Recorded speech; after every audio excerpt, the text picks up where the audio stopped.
Namasté, aujourd'hui je vous propose une nouvelle fois une pratique pour faire après une course à pied ou une marche ou un trail. Donc je sais que j'en ai déjà proposé, mais c'est un peu différent celui-là. Vous allez commencer à quatre pattes, donc les genoux sous les hanches, poignets sous les épaules, et on va tendre la jambe droite. On garde les orteils sur le sol, on pousse le mollet vers l'arrière. Vous pouvez faire comme moi, rester en statique. Vous pouvez faire des tout petits rebonds en partant du talon pour étirer bien les fascias. Donc étirez, étirez, respirez longuement. Sentez vraiment le mollet qui s'étire.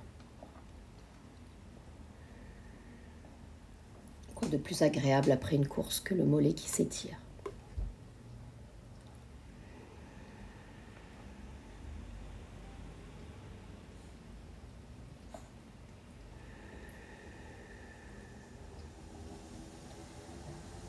Vous allez maintenant amener ce pied droit entre les mains. On est dans Anjaneyasana, la fente, vous levez les mains vers le ciel. Vous essayez d'avoir les hanches parallèles à l'avant du tapis, les hanches alignées. Donc pour ça, on ramène la hanche droite vers l'avant et la hanche gauche vers l'arrière.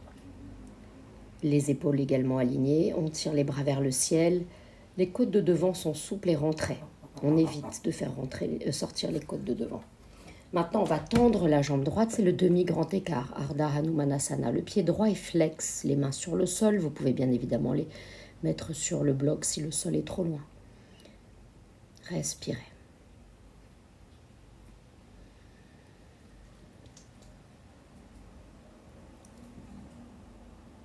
On va passer les mains à la droite de la jambe droite. Vous verrez, ça va étirer de nouvelles fibres musculaires. La sensation est un peu différente. N'hésitez pas là aussi à mettre les mains sur des blocs si c'est trop. Il est intéressant de voir comme la même posture, juste un petit changement et les sensations sont différentes. Ramenez le genou droit vers la poitrine. Faites une petite posture de l'enfant avant qu'on fasse l'autre côté. J'aime bien la posture de l'enfant étendue avec les mains vers l'avant pour pouvoir aussi étirer mes bras. Je monte sur le bout des doigts, j'étire bien les épaules, la colonne vertébrale, le bout des doigts pressé dans le sol.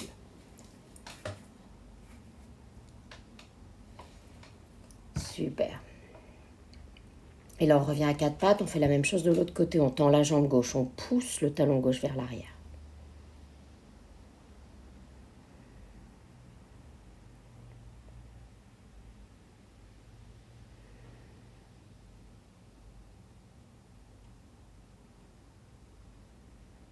Poussez bien le talon gauche vers l'arrière, sentez l'étirement du mollet, puis emmenez le pied gauche entre les mains, levez les bras vers le ciel, Anjaneyasana.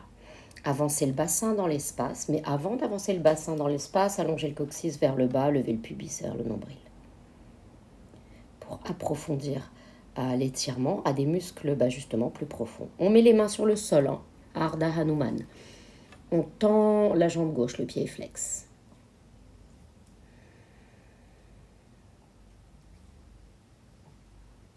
Respirez profondément. Maintenant, déposez les mains gauches à l'extérieur de la jambe gauche pour déplacer l'étirement sur d'autres fibres musculaires.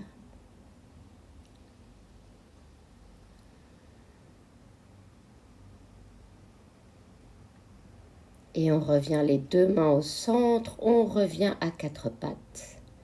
Et à nouveau, la posture de l'enfant étendue, main sur le sol.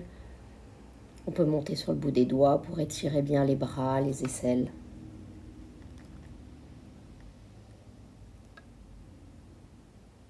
Super. On va venir faire le sphinx. Donc vous êtes sur les avant-bras. Vous rentrez bien le nombril vers l'intérieur pour protéger le bas du dos. Vous projetez la poitrine vers l'avant. Vous poussez les avant-bras sur le sol. Les clavicules projetées vers l'avant. Vous pouvez aussi faire mine de ramener les coudes et les mains vers vous pour projeter un peu plus la poitrine vers l'avant. On va maintenant plier le genou droit, attraper le pied pour Ardha Bekasana. On ramène le pied vers la fesse. Et si vous voulez faire comme moi pour un étirement de l'épaule, vous pouvez totalement en faisant... C'est le même bras que pour Chaturanga, sauf que vous avez le pied dessous et pas le sol. Mais vraiment pensez, j'ai le même bras qu'en Chaturanga. Donc le coude plié, les doigts vers l'avant. On va relâcher et on va changer de côté.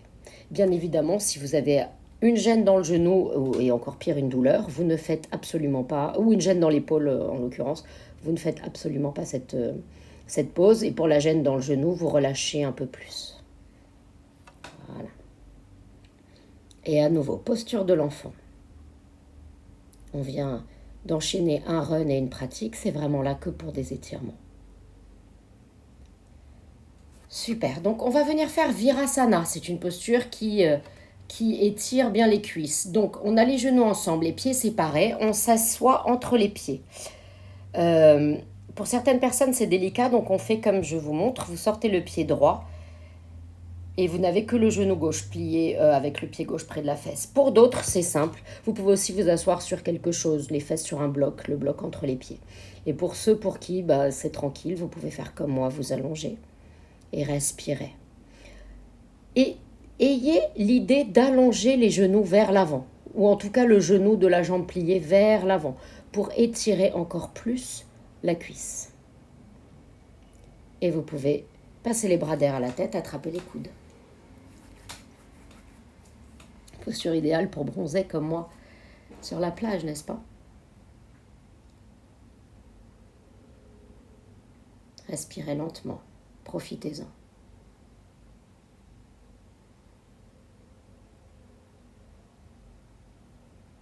Notez les endroits où ça tire, là où ça tire moins, là où c'est désagréable. Pas de douleur. Saisissez la différence entre l'inconfort et la douleur. On ne veut pas de douleur. Et on va remonter, mettez le poids sur les coudes pour vous redresser si vous vous étiez allongé. Venez vers l'avant. Super. On va défaire les genoux.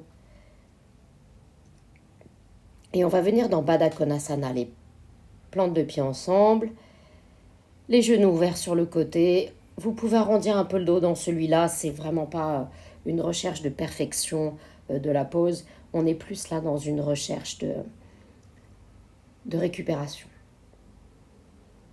Respirez calmement.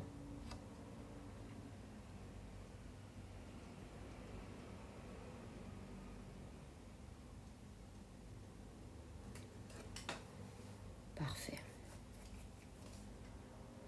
Venez vous allonger sur le dos, levez les mains et les jambes vers le ciel, secouez-les pour enlever encore toute tension restante, les poignets avec, les pieds sur le sol, et on va tendre les jambes pour venir faire un petit Shavasana, les bras le long du corps.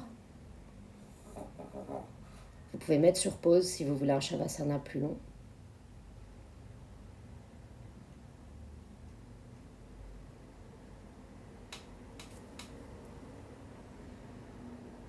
Donc sentez vraiment dans Shavasana le poids du corps sur le tapis. Laissez le corps absorber la pratique. Et si vous sortez de Shavasana, eh bien, vous prenez le temps qu'il faut.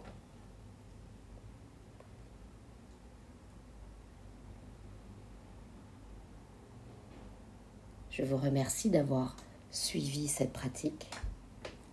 J'espère qu'elle vous a plu. N'hésitez pas à mettre un like, à partager, à me mettre un commentaire, et aussi, si vous avez des demandes, des questions, vous pouvez me mettre des commentaires et je répondrai. Et je vous souhaite à très bientôt dans une nouvelle vidéo. Je vous emmène encore une fois avec moi dans des endroits plutôt agréables. J'adore pratiquer dans les endroits agréables et j'adore partager ça avec vous. Namasté.